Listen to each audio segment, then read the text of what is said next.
the Clown Prince of Doom, Bruce Collins. The new theater of the mind. The Bruce Collins Show. Welcome back to the Bruce Collins Show. We're very glad to have you join us.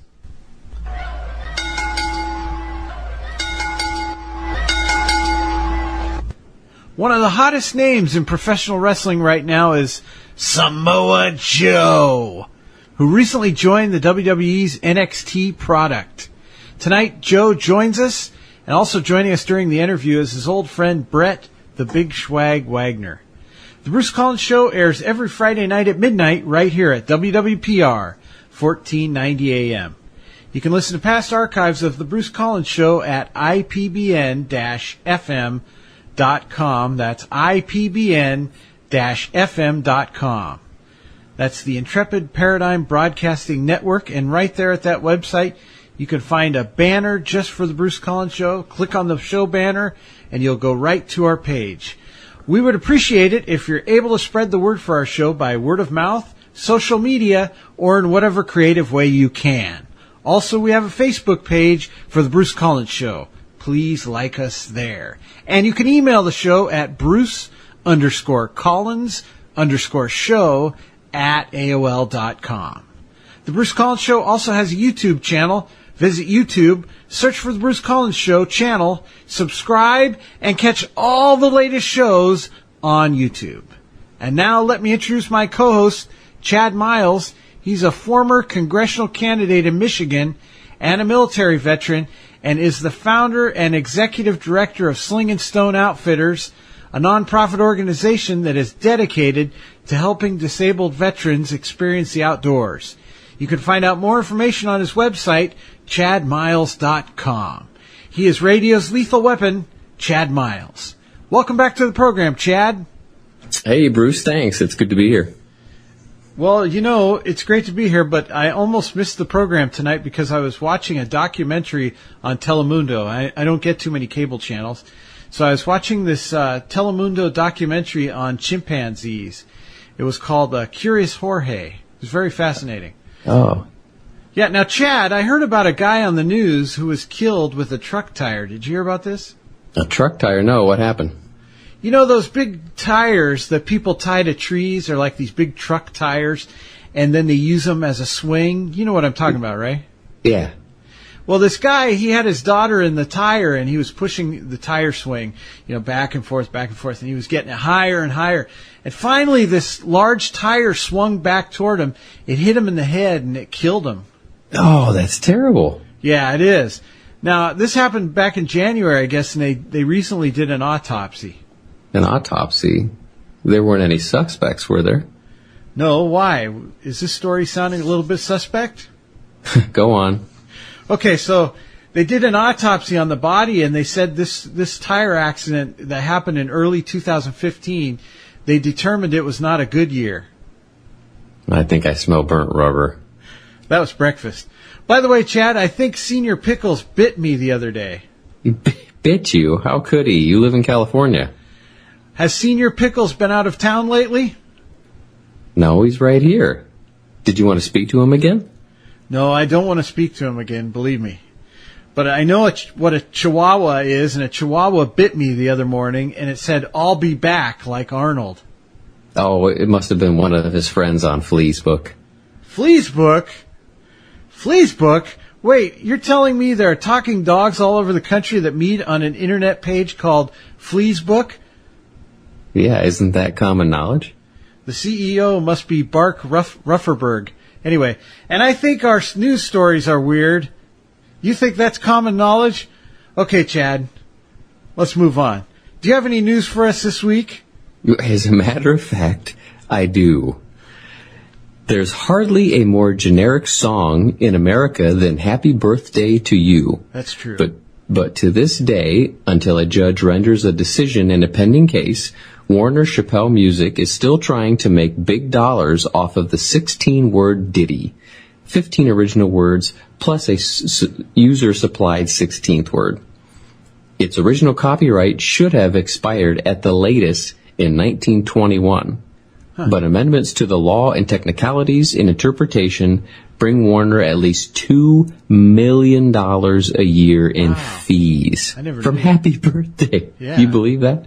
A federal judge in California is expected to rule soon on whether the song is in fact uncopyrightably generic. That's quite a word.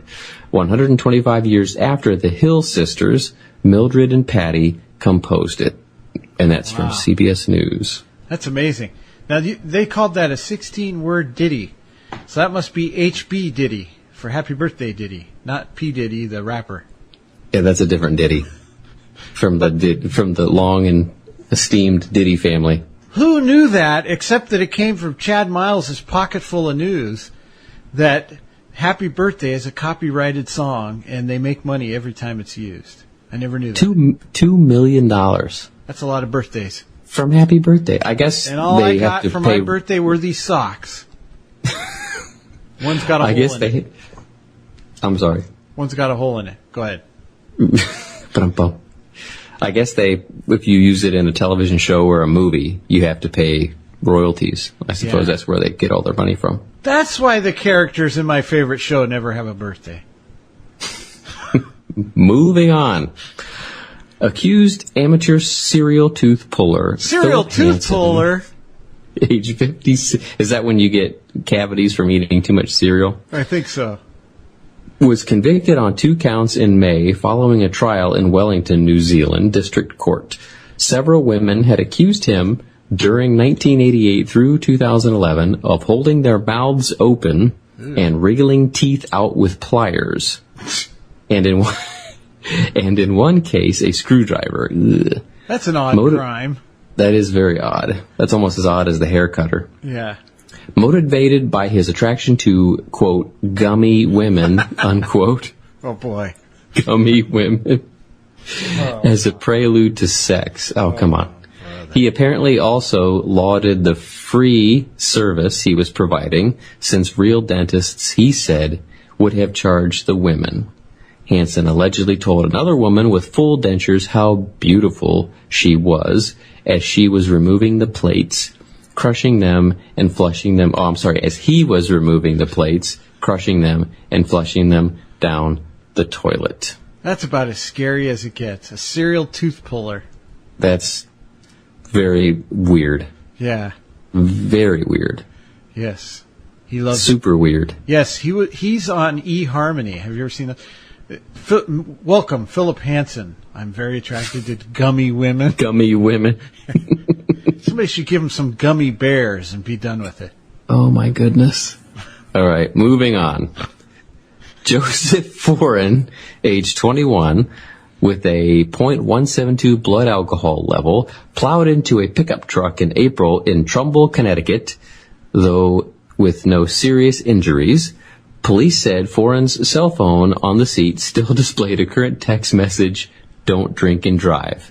Dad." Obviously, there's a record there.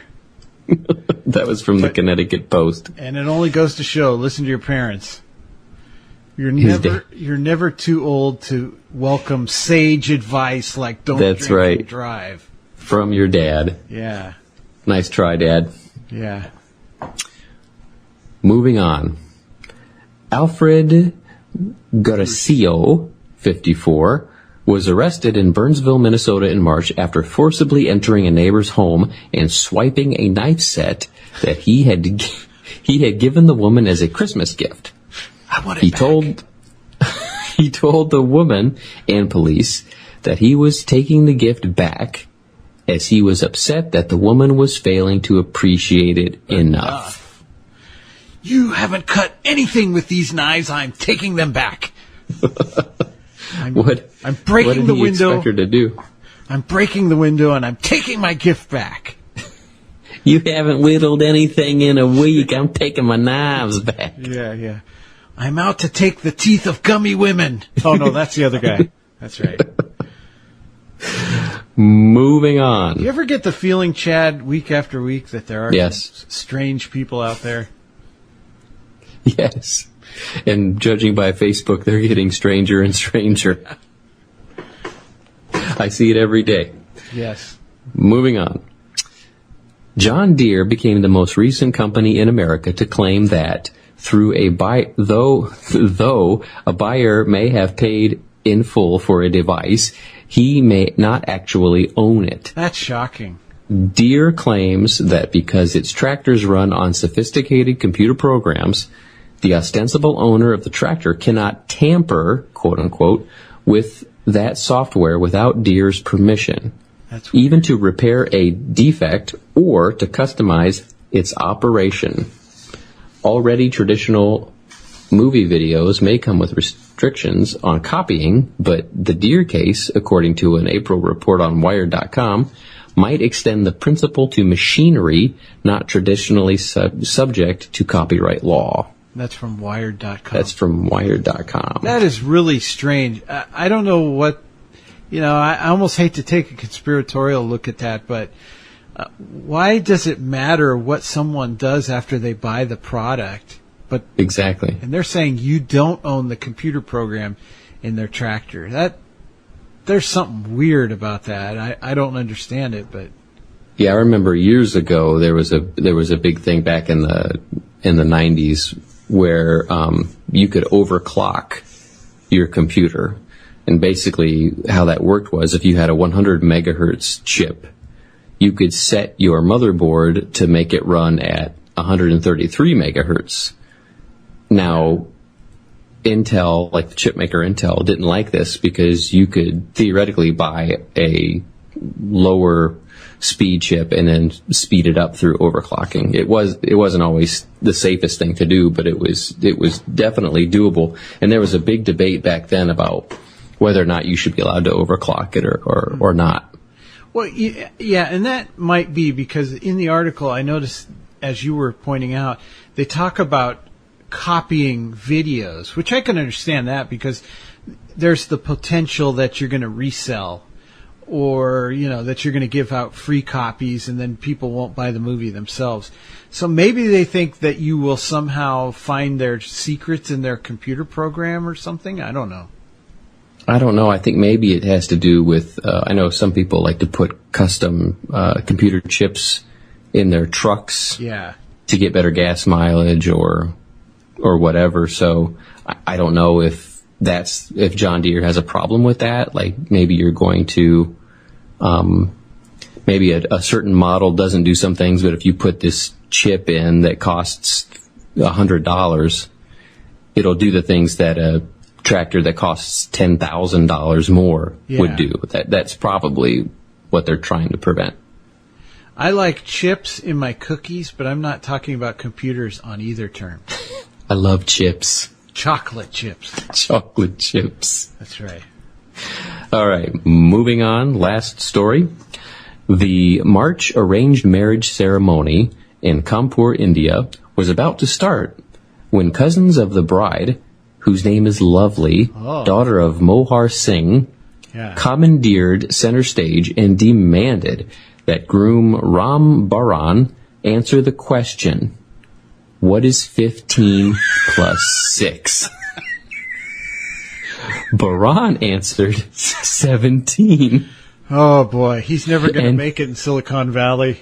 And in short order, Lovely and her family began to drift out of the room, and the marriage was off. Eventually, according to a Times of India report, the family settled the fiasco amicably with all gifts returned. The fiasco. That's a real story from the Times of India. 15 plus 6 is not 17. This is a fiasco. What is 15 plus 6? Yeah. 17? You have got the answer wrong, my friend. Bye-bye. Ram Baran, we are leaving you. Come on, Lovely, let us go. Yeah, lovely. Lovely. That's lovely. When I picture that happening, like in one of those Bollywood movies where it's all like overly dramatic and they're jumping around and dancing and do you ever notice it with news? It's always like cooler talk at work.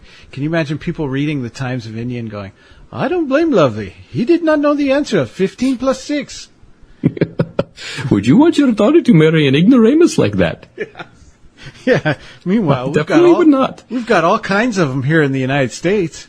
We have plenty to spare. Yeah, that's right. What's 15 plus 6? Yeah, and we are very excited this week because joining us in a moment, the WWE's hottest new recruit, Samoa Joe. In a moment.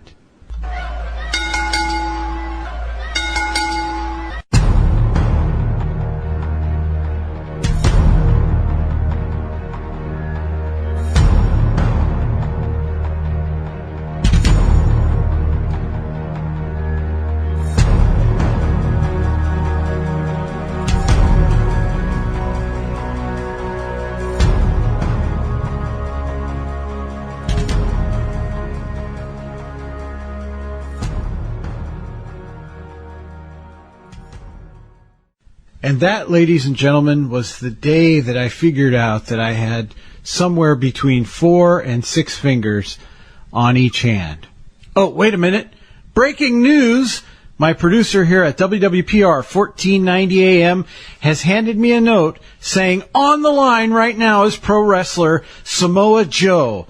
Now, for those of you who don't know who Samoa Joe is, and I have a hard time believing that unless you're not a pro wrestling fan. Samoa Joe is best known so far for his time with Total Nonstop Action Wrestling. But his recent move to WWE has been the talk of the wrestling world, premiering on WWE's NXT product. Upon joining TNA, Samoa Joe embarked upon an 18-month-long undefeated streak in which he never lost a match by pinfall or submission. Throughout his career, Joe has won numerous championships, including a dozen between ROH, TNA, and Japan. He has held the ROH World Championship and the ROH Pure Championship once each, the TNA World Heavyweight Championship once, 5 X Division Championships, 2 TNA World Tag Team Championships, 1 TNA Television Championship, and in the Japanese promotion Pro Wrestling Noah, he's a former GHC Tag Team Champion with TNA wrestler Magnus. He's also won the 2005 Super X Cup Tournament, the 2008 King of the Mountain match, the only one, by the way, to retain the World Championship in the match. He's won the TNA Triple Crown and the TNA Grand Slam. The closest I've got to a Grand Slam was at Denny's, by contrast. As we said before, Samoa Joe is now in the WWE. Samoa Joe, welcome to the Bruce Collins Show. Well, thank you for having me, Bruce. It's a pleasure to be here. Now, Joe, before we talk about your current status, I have to know, were you a wrestling fan growing up? I was, and I think, honestly, I think much of America is, whether they want to admit it or not. Pro wrestling is kind of a part of Americana. It's very much ingrained in our culture, and, especially our early 80s hero worship, right up there with Rambo and all the other great American heroes. You'll find Hulk Hogan. So, I was a wrestling fan. Who was your favorite? I had a lot. I think from the States, I grew up kind of splitting time between Southern California and Hawaii, and Hawaii actually had a lot of Japanese wrestling, which was actually my introduction to pro wrestling in general. And then later coming home, with my father watching Saturday morning wrestling. But, I was a big fan of, Arn Anderson, and, he was kind of a big inspiration to me, especially early in my career. Cool. That's very cool. Now, when you were in UPW, I've heard that Bruce Pritchard and Jim Ross told you that you didn't have a future in pro wrestling. Is that correct? They said I didn't have a future within the WWE. And, it's funny. I recently reconnected with Jim Ross, over his series of live shows and stuff. And we talked about it. And it's funny because I think a lot of people take that statement out of context. At the time they said, hey, you're not exactly what WWE is looking for. And instead of kind of taking a very negative connotation to that and, not even like, oh, I'm going to succeed just to spite them, it kind of drove me on a different path. And I ended up, working in Japan fairly early in my career and, living over there for months at a time and coming back and forth.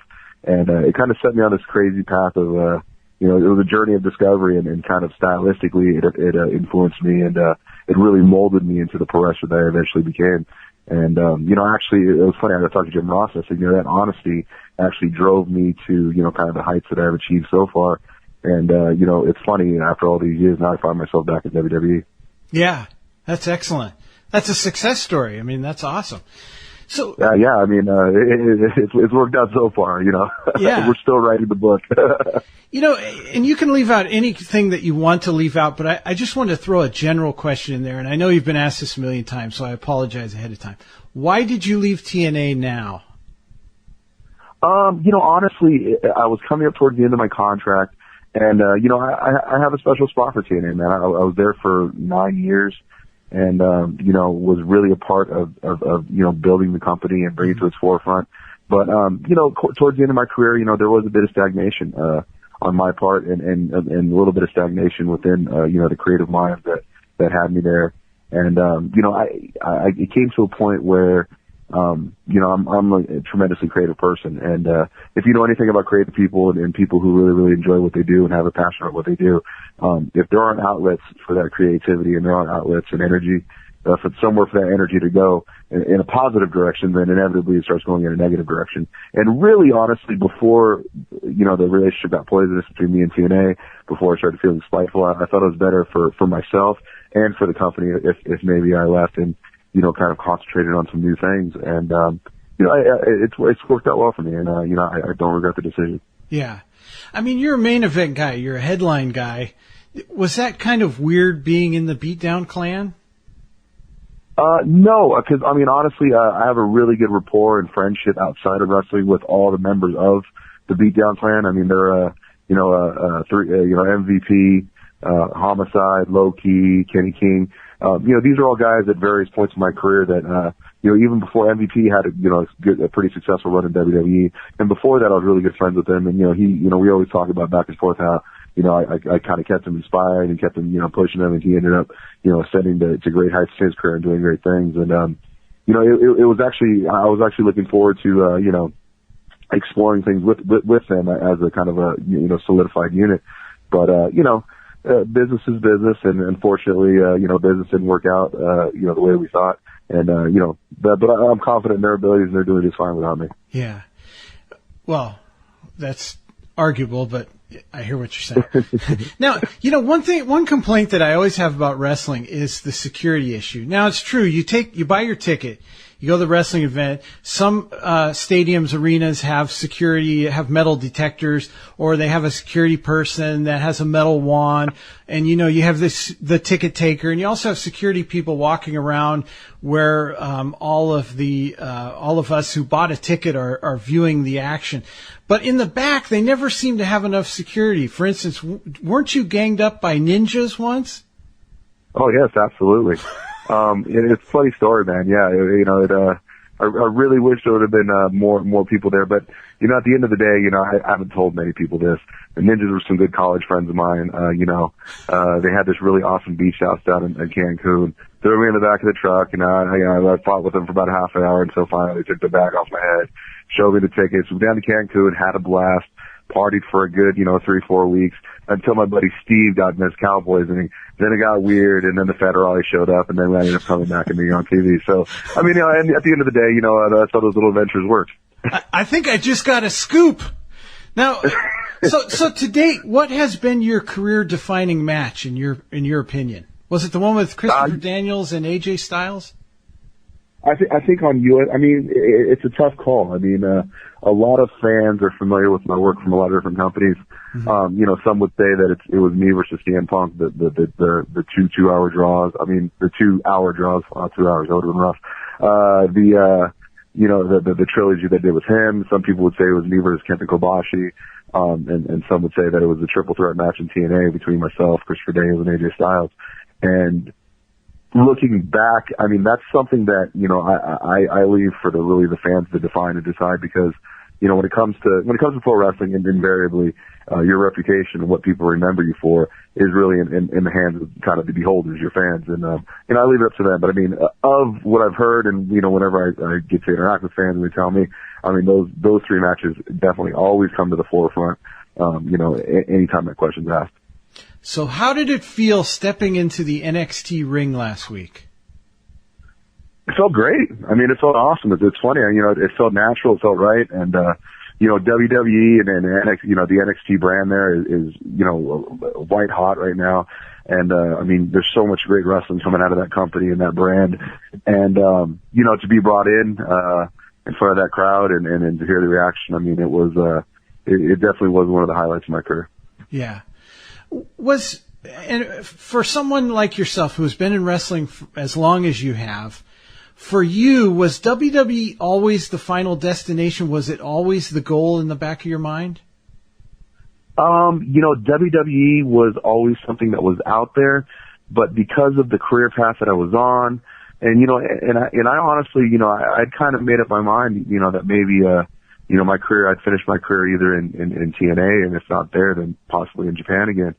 And, you know, cause honestly, there's very, very few wrestlers post WCW's collapse who have, you know, really successfully made the jump between companies and, you know, kind of found success. And I mean, and honestly, the jury's still out on me, but I mean, I'm confident enough in my own ability that we'll do some great things while I'm there. Oh, yeah. And, you know, that just that window of opportunity was just never open.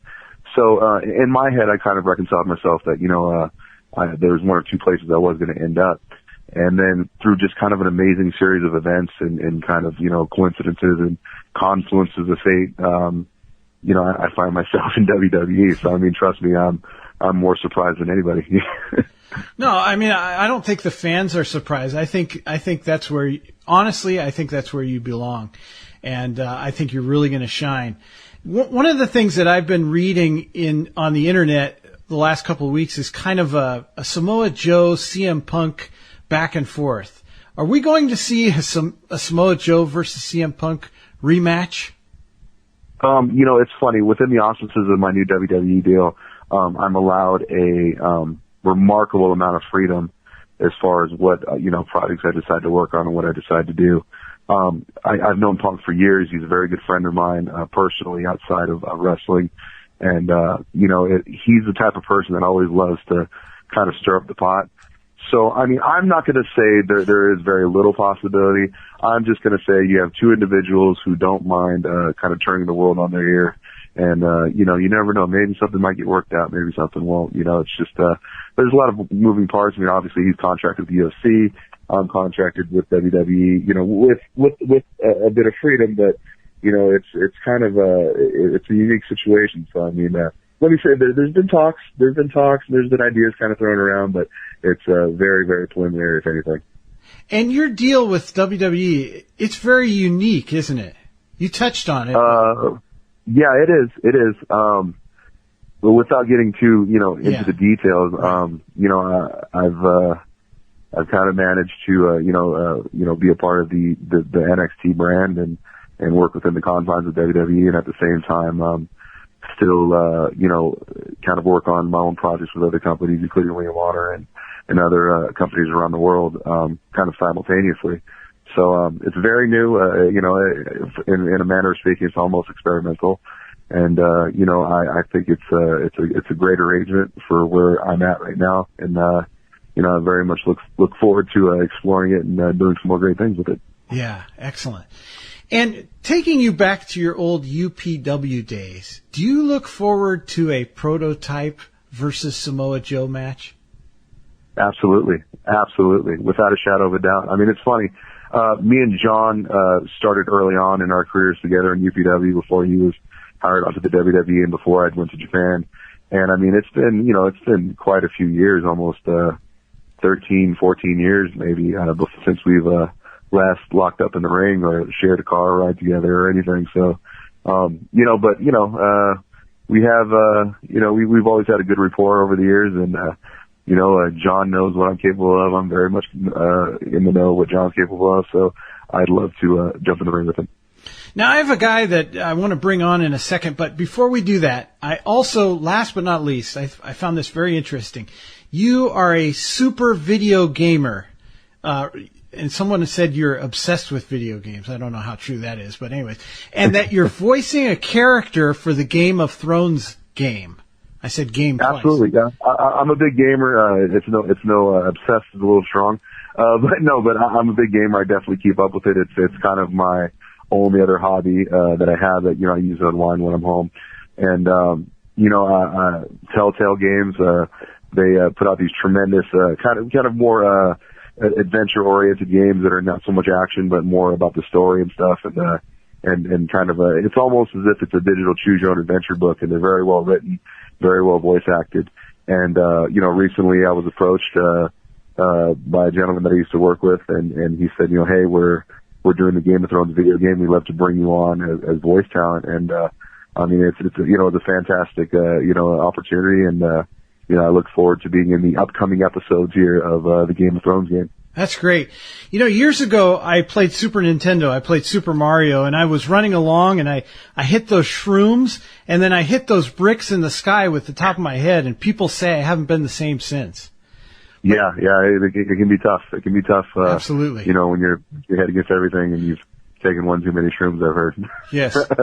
Now, speaking of that, years ago, people might be surprised. You were a radio host, just like I'm doing now, and we have a connection because about 10 years ago, I was a book reviewer on a nationally syndicated radio show where this host had previously been a co-host of yours on a radio show called Wrestling 101. Wait. Before you bring him on, let me correct you, because he will correct you.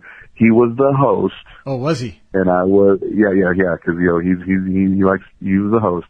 And, I was a co-host to him. Are you talking about Looney Lane? 10 years ago I might have said that, but now that I'm much older and more wiser, we were a great ensemble of people. So there was, how you doing, Joe? I'm doing great. How you doing, Swag?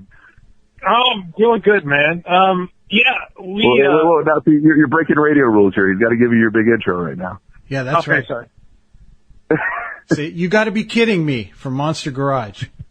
Yeah, thanks, brother. Yeah, Joe and myself, I kind of actually started my career as a manager in pro wrestling, maybe a year before Joe started, breaking into the wrestling business, and we kind of all started together down here at UPW, and, maybe a year later or 2 years later, we got offered this, right to do this wrestling show, and, for a year we got paid to be funny and creative, and, you could see, I don't know if a lot of people see it, but Joe is, and you can hear it when he does interviews and talks to people, but he's very smart, very creative, and I wanted to ask you, did you, kind of back in the day when we were first starting out, did you see where your career was going? Did you like have a vision of where it was going to go? I think you knew, and I think we all kind of knew that, like, I definitely had my eye towards bigger and better things. And, it's funny, like Swag said, I met him early in my career. Swag's actually responsible for bringing me to UPW. He was the kind of guy that would go out and do the extra work. He would go check out a lot of the local shows and kind of scout talent for UPW at the time. And Swag was actually the first person I ever spoke to from UPW, brought me over to the company. And, he was doing managing and commentating at the time. That's just great wrestling. And, we had a lot of fun. And, I remember when we got the radio show with, between Swag and our dearly recently departed producer, Joe Franciosi, awesome gentleman also, who we miss and we love, and we wish that he was still here with us. And, we had put this ensemble cast of Swag, myself, the bus, wherever he is in the world, and Looney Lane. And, it was an ensemble of people who were in the wrestling business, who were young in the wrestling business, who definitely were opinionated. And, for 2 days every weekend, we went out there and we put on some hilarious shows, which I'm sure if you look up Wrestling 101 on YouTube, you'll still find, clips and bits and pieces of the show found on there, including, clips of John Cena when we used to bring him in as a call screener just to make some extra money on the weekends just so he could pay the bills, and it was a great fun time, and I definitely enjoyed it. And, I think from there, it definitely, helped me realize that, there's a lot more to wrestling and a big future in it that, kind of led me on that path. What kind of content did you guys tackle on Wrestling 101? Gosh, man. Well, let's take this right. There wasn't much we didn't cover. We would watch WCW, ECW, E or WWF back then, and we would commentate on it, and then we had 2 hours, so we would do whatever we wanted. And I think that's where I first saw, because I came from an entertainment background, kind of. I was acting, I was doing Monster Garage, but here's this young guy in Joe who's so creative that you could give him anything and he would go with it. I think that when it's all said and done, and that he's done with wrestling, he can get into acting. He could do whatever he wanted to, because he's really creative, and hopefully he'll remember some of us, and when he gets to be a big movie star, he'll give us a couple gigs, because it's hard out here, brother. Well, I know. I hear you. I was a failed promoter in Northern California. I had a very short life. But every once in a while, I would entertain the idea in the late 90s of doing it again. And I remember Brett Wagner used to always go, "You got to bring Samoa Joe up to San Jose. You got to bring Samoa Joe up." So, he was always big on Samoa Joe. So I knew one person that I needed to interview was you, and it's been a real honor to meet you. And I hope you can do this again sometime. I know your schedule probably is off the charts these days, but if you can join us again, we'd really love that. I'd love to be back. And like I said, having Schwag and Brett Wagner, the man over there, on the show with you, that definitely gives you bonus points in my book, man, because he was one of the originals. He was there at the very, very, very, very, very beginning, and a great dude and awesome talent, and good friend, man. And it's great to hear. It's great to hear from him, and it was so fun to be on here. Excellent, Brett. You got any parting words, brother? Oh no, I was just gonna say, I think it's just like you said. Joe is he's been in the wrestling business a long time. He's going to get another couple good years in with WWE. Then I think that's just then he starts the new whatever else he's going to do, whether it's in the wrestling business or in the entertainment business. But I know that Bruce and myself and a lot of people are excited to see what the coming years have for you, brother. That's right. Well, I guarantee you, gentlemen, we're going to make it really, really interesting these next few years. Awesome. Well, we will track your career in the weeks, months, and years ahead. And like I said, anytime there's an open door for you, we'll be in touch and bring you back on. Awesome, gents. Thanks, Samoa Joe. Thank you, boys. See you later, Swag. I'll see you down the line, brother. All right, love you, bro. Love you too, man.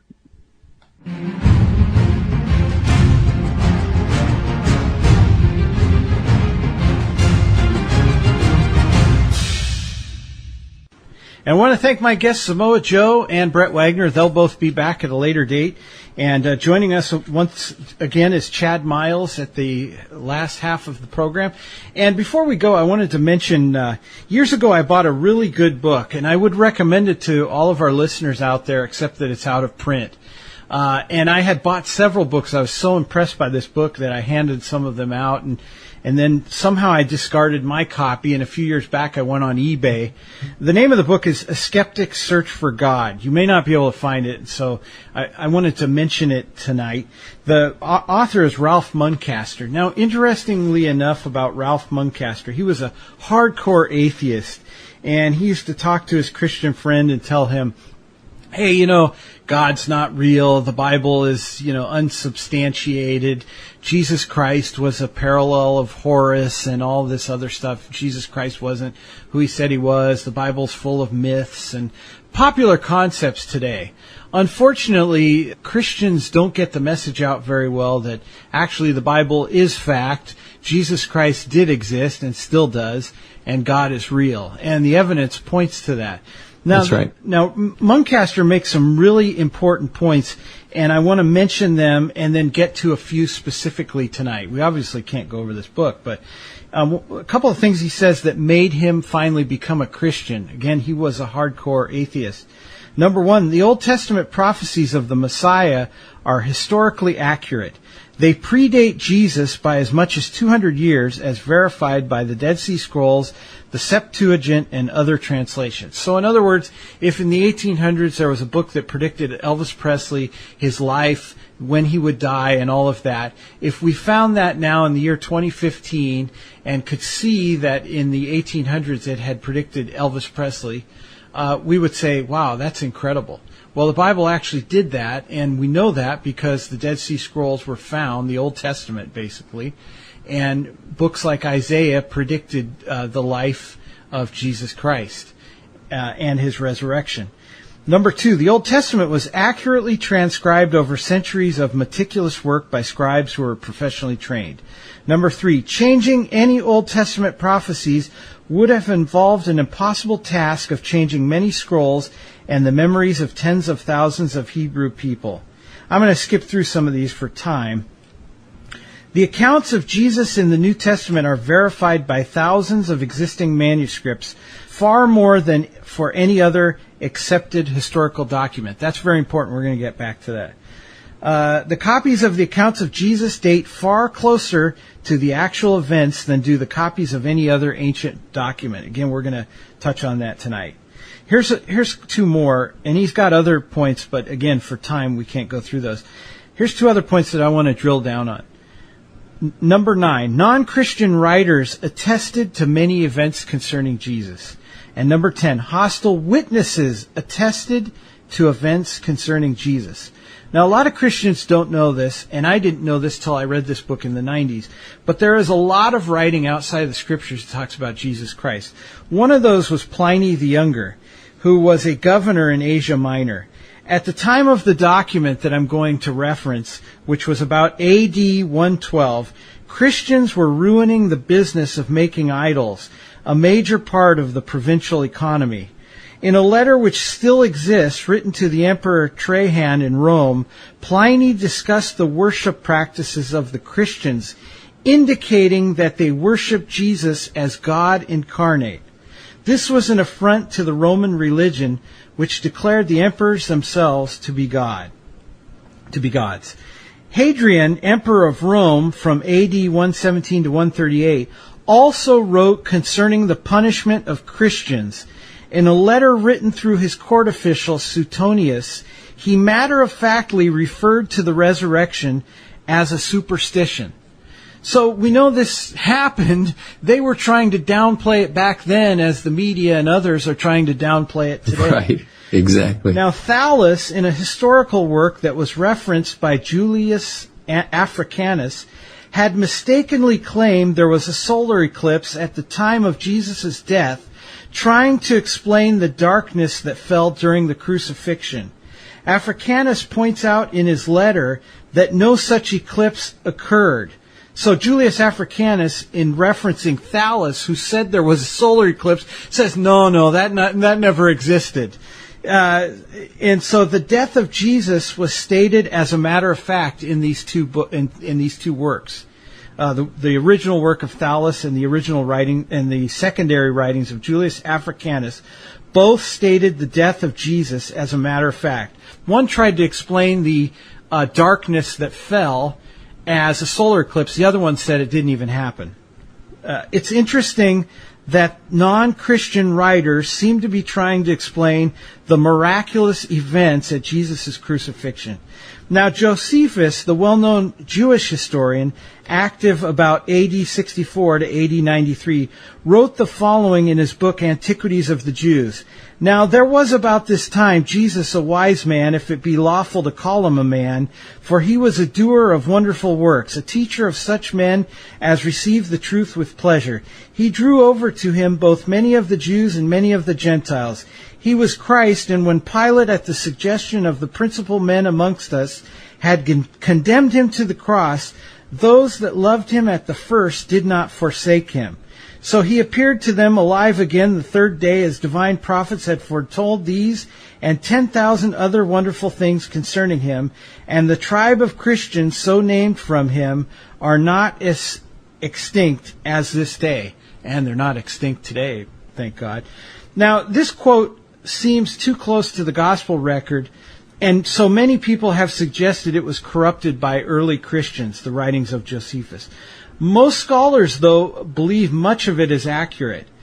What virtually all scholars agree upon regarding this passage is the basic content, that Jesus existed, was crucified, and performed many wondrous things. The only questionable words are those that seem to glorify Jesus. Josephus also mentioned Jesus' brother James, by the way, and his martyrdom by stoning. He wrote this: He assembled the Sanhedrin of the judges and brought them before them the brother of Jesus, who was called the Christ, whose name was James, and some others or some of his companions. And when he had formed an accusation against them as breakers of the law, he delivered them to be stoned. Cornelius Tacitus, A.D. 64 to 116, a historian, wrote about the atrocities that Nero committed on the Christians who were blamed for the fires of Rome. Cornelius wrote, he falsely charged with the guilt and punished with the most exquisite tortures the persons commonly called Christians, who were hated for their enormities. Christus, the founder of the name, Jesus Christ, of course, was put to death by Pontius Pilate, procurator of Judea in the reign of Tiberius. But the pernicious superstition meaning his death and resurrection, repressed for a time, broke out again. In other words, they killed Christians, and it repressed, and it broke out again, not only through Judea, where the mischief originated, but through the city of Rome also. Isn't that interesting? Now, we look at this, and many of these authors were in AD 100. So people say, well, the Bible, it's not accurate. I remember as a teenager, the church, unfortunately, and I'm not criticizing the church. Everyone who is a believer should go to church. Okay, that church is a good place for a foundation. I didn't know a lot of this stuff when I was growing up, and so in high school, I remember somebody once saying to me about the Bible, "Hey, I think it was some guy in a cave who just wrote the Bible, and he's probably laughing at us now if he was still alive." And I didn't have a way to retort that. But this is interesting because if you look at past ancient writings, for instance, the History of Rome by Livy. Livy lived from about 59 BC to AD 17. This commonly accepted work forms a basis for modern accounts of Roman history. Everything we know about the Romans outside of the Bible, we get from this book, The History of Rome. Currently, we have one partial copy made 400 years after the original. The earliest complete copy was made about 1,000 years after the autograph.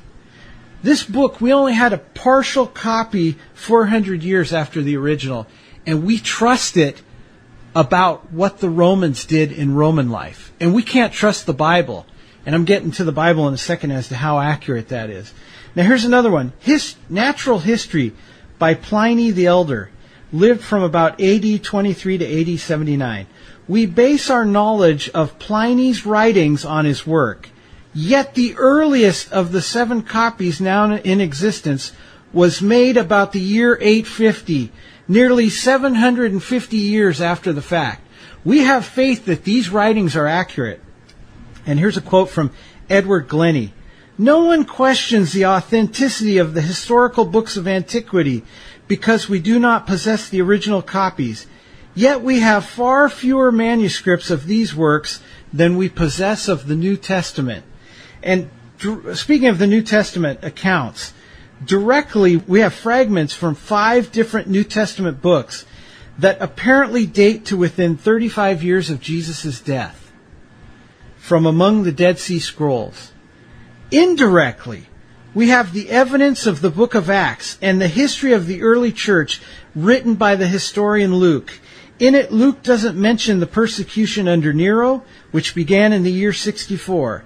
The persecution is attested to by many non-Christian documents and by archaeological evidence, including that found in the catacombs. Therefore, Luke's gospel, written earlier, and the book of Acts were both being circulated by AD 64. Now, let's remember something else, too. And this is one of the reasons why the gospel broke out in the early days. 500 people saw him depart the earth. 500 people. Now, and this is Ralph Muncaster, the former atheist, said this is one of the reasons why he believes that the Bible is accurate. Think about it like this. If in our lifetime we all of a sudden had the Inquirer come out and say, Elvis Presley, he never died, he rose from the dead. Everybody knows this from 1976 who was around back then. You know what would happen? we'd all laugh, and that article would never be heard from again because nobody saw Elvis Presley rise again. You know what? 500 people did. And that's why when the Bible came out, those people were still alive. They could say, yes, it did happen. I saw it. So that's why the gospel spread so powerful. Of course, it was the work of the Holy Spirit, but we know that there were eyewitnesses when the Bible came out that could verify the very words of Scripture. Jesus existed. There is no comparison between him and Horus. If you believe that, that's a bunch of Horus manure. And we can go back and understand why Jesus came from the simple passage in John 3:16, which says, "For God so loved the world that he gave his only begotten Son, that whosoever believeth in him should not perish, but have everlasting life. For God sent not his Son into the world to condemn the world, but that the world through him might be saved." Anyone listening tonight that puts their faith in Jesus Christ, that believes that he is the Son of God, and there is plenty of evidence to prove it, anyone who looks at this book honestly and says, yes, I believe that God loved me enough to send his Son to die for my sins, and puts their faith in Jesus Christ, they can be saved. That's the gospel message. I'm no better than you. Chad's no better than you. And Jesus Christ died for you just as much as he died for Chad and I. And I hope you enjoyed this program, and we'll be back next week.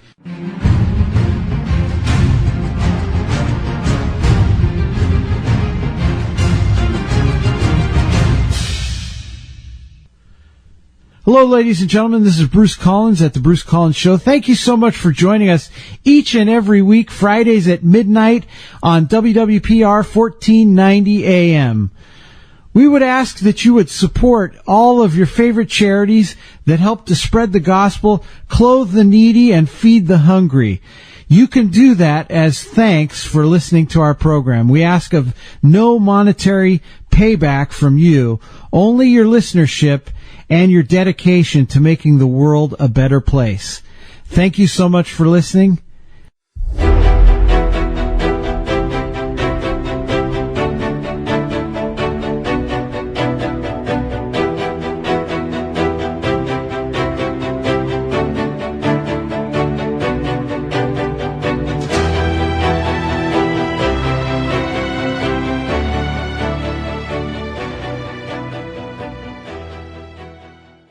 Thank you so much for joining us here at the Bruce Collins Show, where you can find us every Friday night at midnight here at WWPR 1490 AM. Remember, God loves you. We do too. Don't give up.